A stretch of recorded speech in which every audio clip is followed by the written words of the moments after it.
حضرت عمر بن الخطاب رضی الله عنه میگن من لم يعرف الجاهلیه لا يعرف الاسلام. هر کسی که جاهلیت رو نفهمد و نداند اسلام رو نمیفهمد. برای همین ما به شما جاهلیت رو نشون میدیم. صاغه الرحمن بالنعم. میگیم که من این جاهلیت است.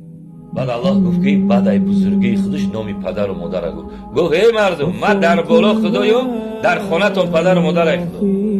یگان جین ای دور حضرت سلیمان علیه السلام نداری صدقه ارواحای گذشتگان چند؟ این شرک است، این کفر است.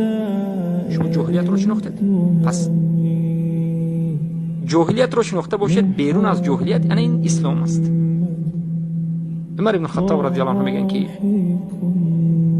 اسلام انسان